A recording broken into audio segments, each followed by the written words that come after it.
Hi, everybody. I'm Brad, a.k.a. Baz. And I'm Steph Bigley. And this is our the inaugural TooPlay review by two. Yes, it is. Reviewing It Takes Two. A review by two from the TooPlay crew.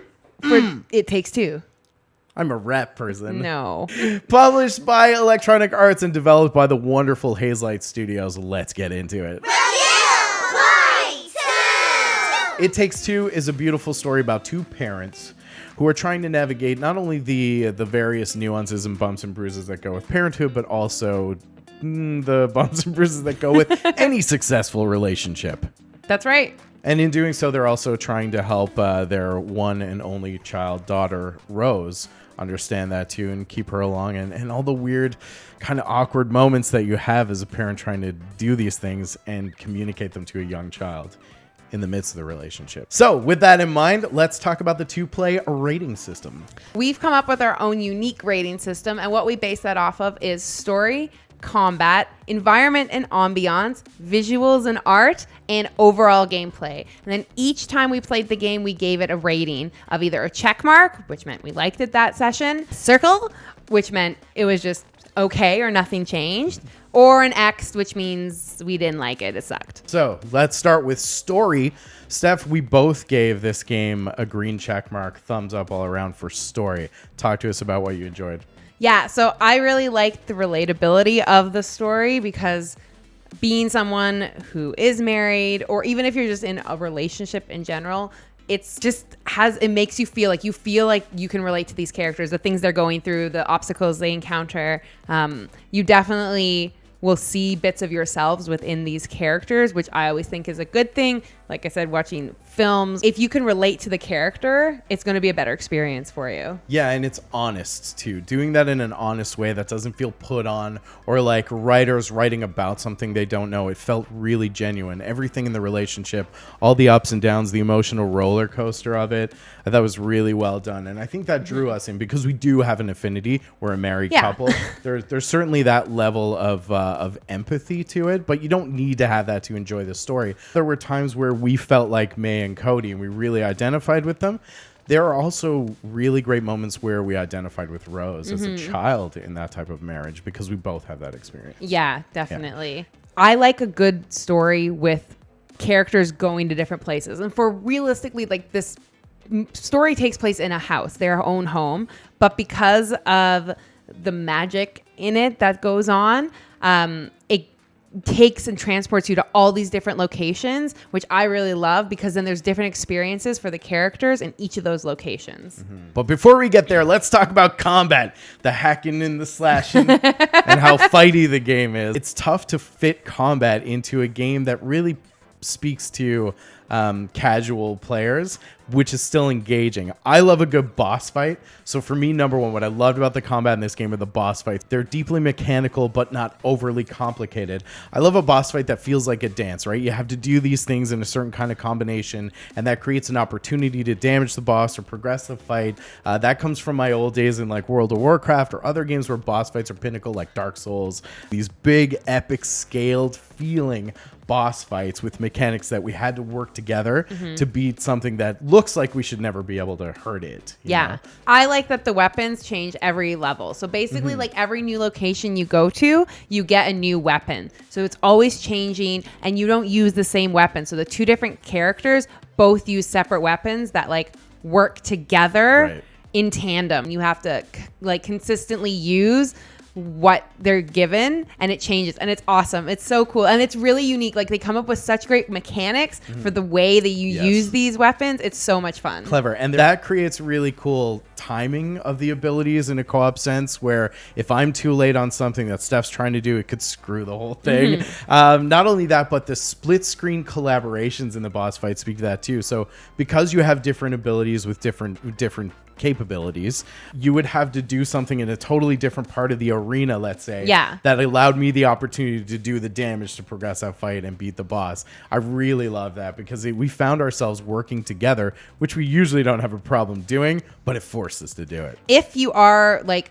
more casual and you're not looking for like a super hard game like Dark Souls, this game is great. It has challenges and it's definitely challenging at times, but it's not like overcomplicated, and not everyone likes that or wants that. Me.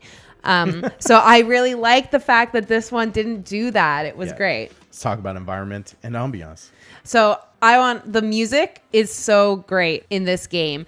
Sometimes like people I think forget about the music, but that's like a huge part of the ambiance, and it does create the ambiance. Think about like a movie without the background music in it. It's a completely different scene then. So this is the same thing. The music in this game is so well done and so well composed. And if you like take a moment and like listen, there's like so many little things you can hear. It's really nice. That's a good call out. It drew tears from us on more than one occasion. So have your hanky ready. We both gave environment and ambiance 2 big green checks, so we were thumbs up all the way around. Me, I'm a sucker for the shrunk down gag. Anything that like shrinks you down into a real world life size, like Honey, I Shrunk the Kids, Grounded, these types of environments where you're shrunk down and the world is huge. That gets me every time. I'm all for it. And I loved that like you got to explore these huge scale, otherwise normal environments as like a tiny creature, and then interact with tiny creatures who call them home on a day-to-day basis, like squirrels, ants, wasps, I don't know, like toys in some cases too. You mentioned the magic earlier, which I really like too. The way they've brought in a believable sense of magic and fantasy into an otherwise real world scenario was just beautifully done. We have to call it the mini games. The mini games really do make the game special and sometimes combative, but they are part of progression in the game too. So what did you think about the mini games? I love the mini games. They're hard to find, so you actually have to like search them out a little bit. Sometimes, we didn't even find all of them. There's ones we didn't get to, we didn't find, but they are so much fun, and it's kind of like a little bit of a break from like the main storyline. They're just perfectly timed without making it seem like it veers from the storyline. Yes, the communication between the characters continues through those mini games, which is why so they keep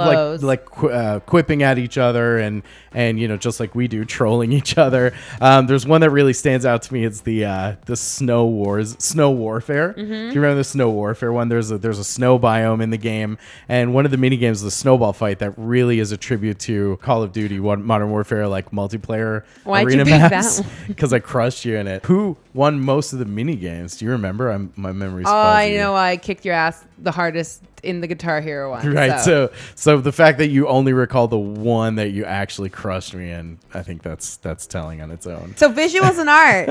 Visuals and art also usually goes hand in hand with environment and ambiance for us. Surprise, ding. Double green checks. Yeah. Do not rush through this game. The visuals are so great in this game and the art design is so beautiful. You definitely want to take your time going through the game. There's little things that if you just take your time and look at them, like for instance, there's in the squirrel tree, there's like cave drawings. And if you take your time and look through them, it tells a story.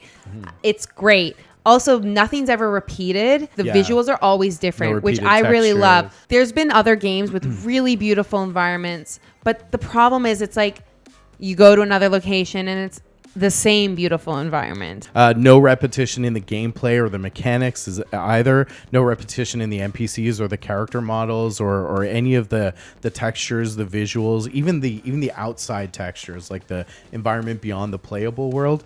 Everything is completely fresh and new. Each environment has a distinctly different mood. It could be a garden. It could be like a musical setting. It could be just like a sunset horizon type thing. It could be Rose's room. Everything puts you in a very distinctly different place, not just physically, but mentally. It just does such a great job of putting you right there. And I think that really sets up all the emotional torment that we go through happily through the course of the game. The last, fifth and final category is the overall gameplay and how it all comes together. I do feel like this game is virtually flawless.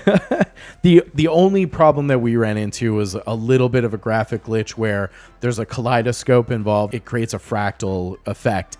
And that fractal effect stayed with us into the next section, and we just thought it was supposed to be there until we reset the game and it went away. That did make things a little bit difficult, but But otherwise, like practically a flawless playthrough. There was no glitching, no clipping, no weird like warping or latency or desync or anything like that.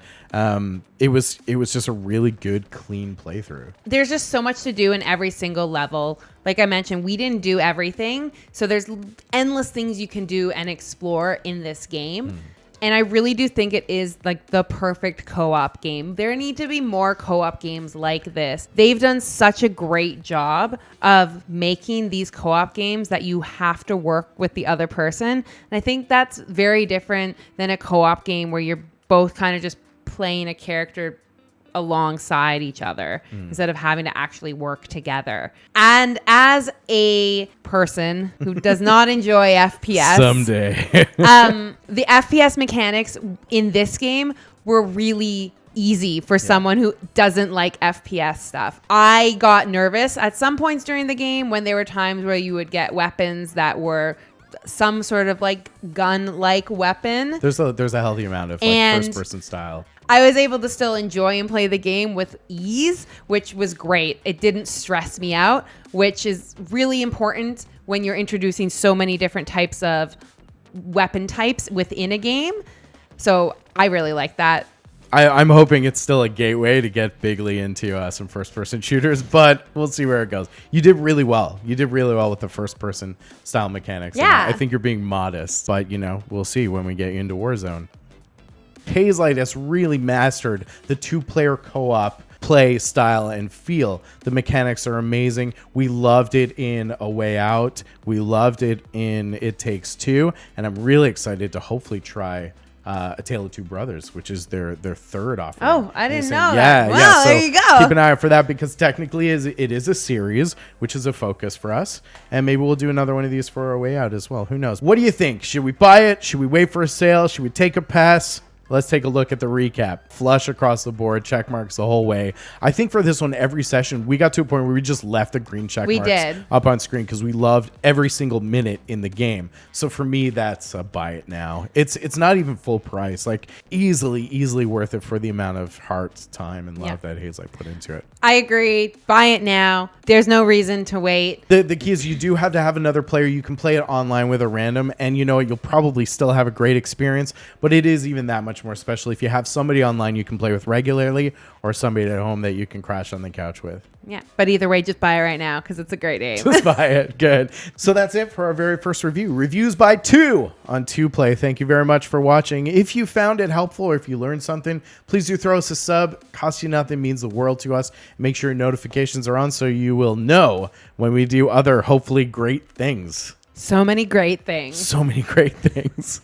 We'll see you soon. Bye. Bye.